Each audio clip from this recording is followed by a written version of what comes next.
Bonjour, bonjour, je suis très contente de vous retrouver aujourd'hui pour vous parler aujourd'hui de l'accompagnement. Donc l'accompagnement type coaching avec bien sûr tout le volet bien-être derrière. Alors en quelques minutes, je vais tenter de vous parler des différents types d'accompagnement que je peux faire avec vous. Alors déjà, la première question qu'on se pose très souvent, c'est Sonia, à partir de quel âge on peut venir vous consulter?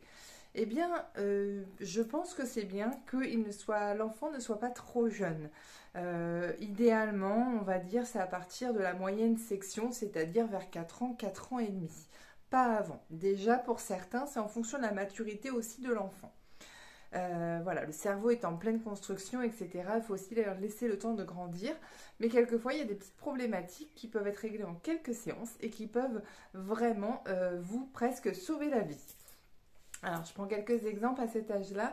Ça peut être pour des problèmes de sommeil, des problèmes de cauchemar, des problèmes de croyances, des problèmes aussi pour être propre. Alors, si l'enfant, comment je pourrais dire, est techniquement prêt à être propre, puisque moi, ce côté-là, je ne le maîtrise pas, c'est qu'après, il y a quelque chose au niveau de l'émotion, de la compréhension. Voilà, on va faire un travail ensemble avec l'enfant et avec les parents. Donc voilà, c'est à partir d'à peu près 4 ans et demi, c'est vraiment le plus jeune âge, 5 ans, 6 ans, 7 ans, etc. Et après, jusqu'à pas d'âge. Donc je suis les enfants, les pré-ados, les ados et les adultes. Donc dans on fait différents types d'accompagnement bien sûr, on ne va pas travailler de la même façon avec un enfant de 4 ans et demi qu'avec un ado de 15 ans. Voilà, ça peut être différents troubles, du plus léger à des fois des troubles quand même assez sérieux. Après, c'est la durée de l'accompagnement qui va être différent.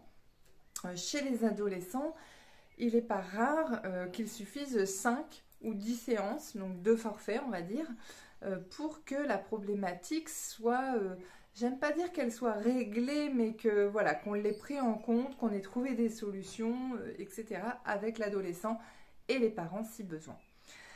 Voilà, donc ça c'était pour au niveau plutôt des âges. Donc au niveau type accompagnement, par exemple, donc pour les petits, je vous en ai parlé.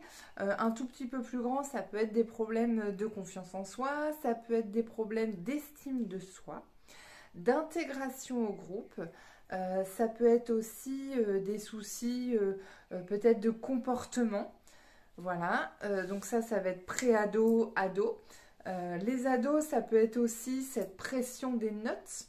Alors, on pourrait avoir comme idée préconçue que seuls les enfants qui ont des difficultés scolaires ont besoin d'être accompagnés, mais pas forcément. Attention, il y a de très bons élèves et je peux vous le dire que dans mes accompagnements, j'ai beaucoup plus de très bons élèves que d'élèves en difficulté. J'ai les deux, mais j'ai quand même beaucoup de très très bons élèves et qui ont cette pression notamment des notes, qui peut être la pression des professeurs, de leurs compères.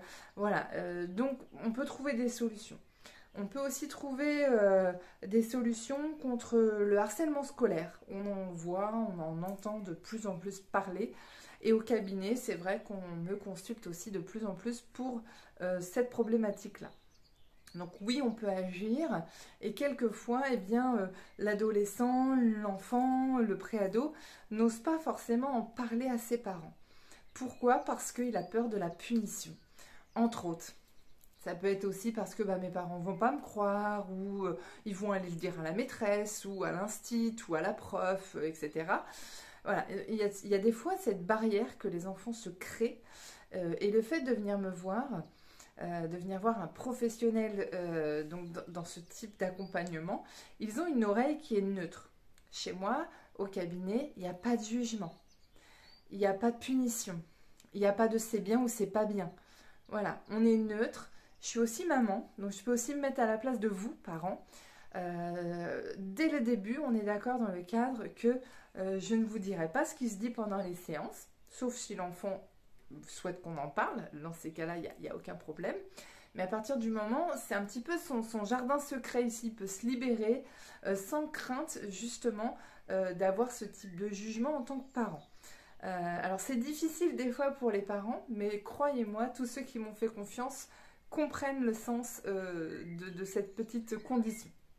Après, bien entendu, quand moi de mon côté je sens qu'il y a quelque chose de quand même un peu plus profond, voire de grave, comme du harcèlement ou une peur réelle justifiée, selon les dires de l'enfant encore une fois ou de l'adolescent, eh bien je vais en parler à l'adolescent et je vais lui dire que je pense qu'il serait intéressant d'en parler avec les parents, avec ou sans lui. Ce que je fais donc dans ces cas-là, c'est que, selon la réponse de l'adolescent bien sûr, mais quand il me semble que c'est important, bien sûr je vais parler avec les parents pour qu'on trouve des solutions ensemble, puisque moi au-delà du cabinet, voilà, j'ai aussi mes limites et c'est pour ça qu'on travaille vraiment à trois dans ce cas-là, voire à plus, puisqu'on peut faire appel aussi au professeur principal, au CPE, etc. etc. Et puis pour les adultes, eh bien c'est pareil, il y a plein de raisons, j'ai envie de dire, de consulter. Ça peut être d'un tout petit trouble, voilà, j'ai un gros questionnement, je ne sais pas trop comment poser le problème, trouver des solutions, je tourne un petit peu en rond, etc. Le fait d'en parler à une tierce personne, qui n'a aucun intérêt à ce que ce soit que vous vous cassiez la figure, ou au contraire que vous réussissiez, quelqu'un de neutre va peut-être avoir un autre regard, c'est même sûr, va avoir un autre regard. Il n'y aura pas le côté personnel aussi, parce que quand on en discute par exemple avec nos parents, nos enfants, nos conjoints, etc., on peut avoir ce côté, oui mais si par exemple je suis le conjoint, et ben oui mais ça va peut-être changer des choses dans ma vie à moi aussi. Voilà. Alors que ben, moi je suis neutre par rapport à tout ça. Donc il y a ça, et il y a les reconversions professionnelles, il y a aussi un moment où on stagne dans sa vie professionnelle et on a envie d'évoluer ou de faire autrement, etc. Il y a aussi pour les adultes et ce problème d'estime et de confiance en soi. Vous avez aussi l'accompagnement pour, j'allais dire pour la recherche du grand amour, mais c'est pas tout à fait ça. C'est voilà, j'ai que des histoires qui ne fonctionnent pas, pourquoi, qu'est-ce qui se passe, etc. Je comprends pas. On va essayer de voir ça ensemble. On fait aussi tout ce qu'on appelle un biodécodage émotionnel, c'est-à-dire qu'avec ce qui s'est passé dans votre vie, alors attention, on ne fait pas de la psychologie, mais en fonction de ce qui s'est passé dans votre vie, il y a des moments forts, on les décrypte et on essaie de voir comment on peut se servir de ce qui s'est passé avant dans votre vie pour votre présent et votre futur. Alors justement, je parlais de psy à l'instant. On n'est pas du tout en concurrence, hein. On ne fait pas le même métier, c'est tout. J'ai beaucoup d'enfants ou d'ados ou même des adultes qui sont déjà passés par la case de psy, voire qui travaillent en parallèle d'être avec moi, avec mes accompagnements, avec des psychologues ou des psychiatres. Ça, il n'y a aucun souci, au contraire. Voilà. Nous sommes confrères et pas du tout concurrents. Encore une fois, je l'insiste. Je l'insiste, ça ne veut rien dire. J'insiste. Voilà. Donc ça, c'est les accompagnements un petit peu classiques. Après, il peut y avoir d'autres types d'accompagnements. Un mal-être profond. Tout simplement, hein, j'arrive pas à trouver le sens de ma vie. Ça peut être vraiment plein de choses différentes. Alors, je vous partage pas souvent de témoignages clients au niveau des accompagnements coaching. Alors, déjà, c'est difficile. Je ne vais pas prendre les gens en photo, d'une part. Deuxièmement, beaucoup d'échanges se font à l'oral, à part retranscrire ce qu'ils me disent, voilà, mais ça serait peut-être pas les bons mots. Quelquefois, j'ai aussi des petits SMS, des choses comme ça, bien sûr. Mais c'est difficile dans le sens où souvent dans nos échanges de SMS ou ce genre de choses, il y a des choses quand même qui sont intimes, où on pourrait reconnaître la personne. Et voilà, je pense que dans un accompagnement type coaching, on n'a pas forcément envie d'être reconnu, on n'a pas envie forcément de savoir que je vous ai accompagné, que j'ai accompagné votre adolescent, voilà. Donc il y a quelque chose de très personnel.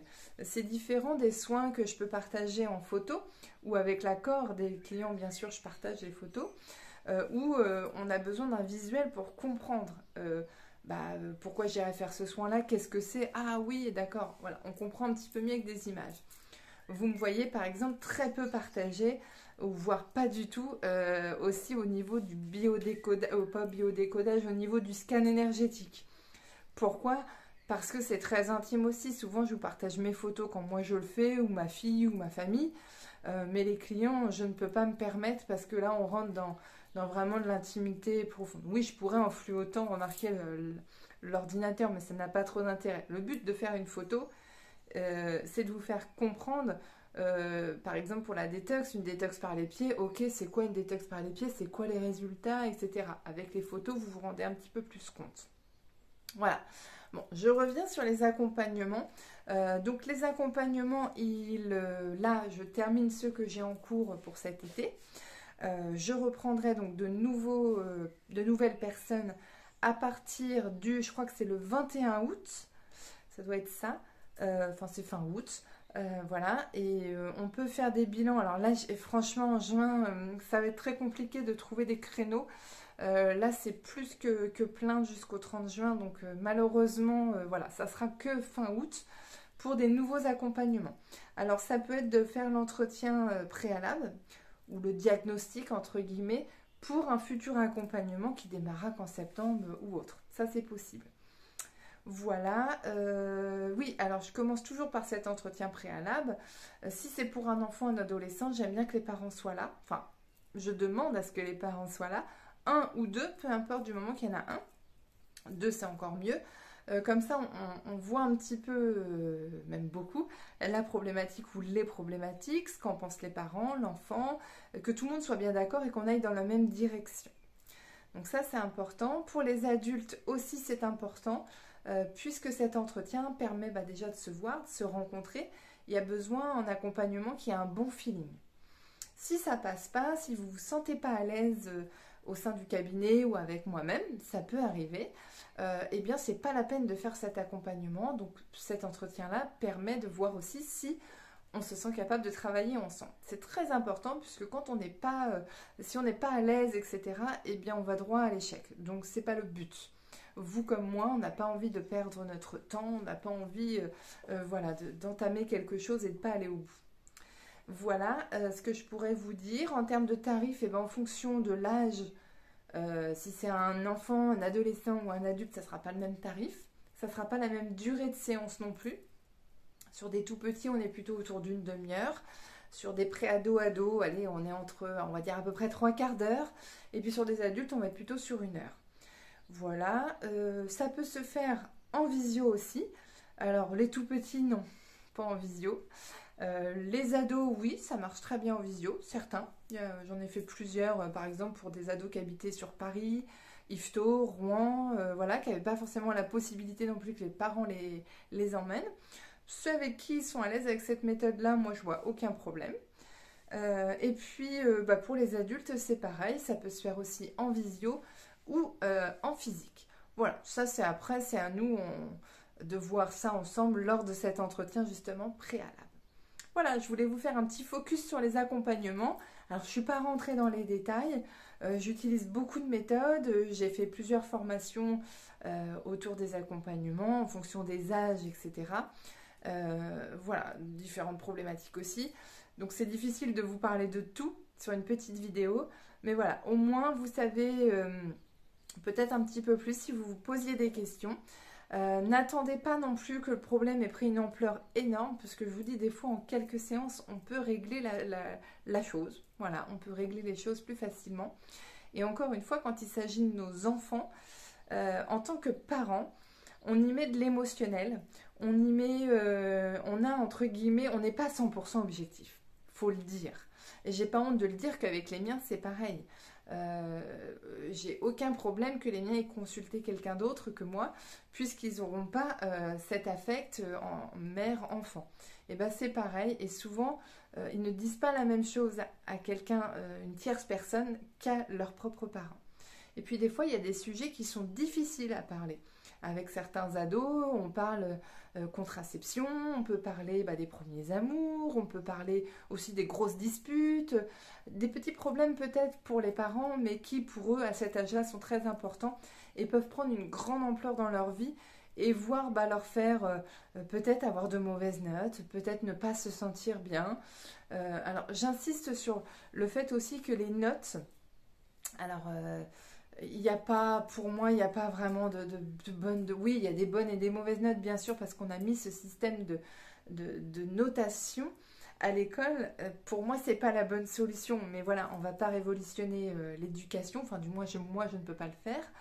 Donc, c'est vrai que les enfants sont sous pression avec ces notes. Donc là, c'est un petit message pour les parents. Je me mets dedans aussi. Attention, mettez pas trop de pression à vos enfants. Ce que j'aime bien leur dire, moi, souvent, c'est faites de votre mieux. On ne vous reprochera jamais d'avoir fait de votre mieux. Si vous avez révisé vos cours, vous avez travaillé, que vous vous plantiez ou que vous y arrivez, on ne pourra pas vous dire que vous n'avez pas réussi. On ne pourra pas vous dire que vous n'avez pas essayé. Voilà. Combien de personnes qui sont très célèbres aujourd'hui ou qui ont une super réussite aujourd'hui ont échoué, sont tombées avant de se relever. Donc bien sûr, on préfère que nos enfants aient des super notes pour qu'ils puissent accéder à des belles écoles, etc., etc. Mais ça ne fait pas tout. Donc ne leur mettons pas trop de pression et je peux vous assurer que les résultats scolaires vont suivre. Après, voilà, on n'est pas tous faits pour la même chose. Voilà. Ça, c'est d'autres discours. Je ne vais pas rentrer là-dedans.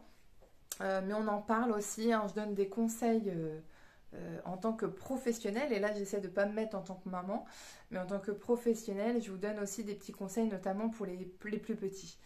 Voilà. Et puis, par l'expérience de d'autres parents aussi, hein, qui me donnent aussi des clés, des astuces, etc., je peux aussi vous les retransmettre avec grand plaisir. Je pense que je vous ai dit ce que j'avais à vous dire sur cette vidéo. Je vais vous souhaiter une très belle journée et je vous dis donc à très bientôt. Vous pouvez prendre rendez-vous dès maintenant, même si c'est pour le mois d'août. C'est au 06 15 82 06 20. Je vais le remettre en commentaire.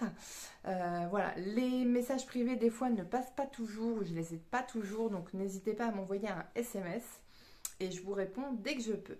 Voilà, et je vous souhaite une très très belle journée et je vous dis à bientôt. Ciao!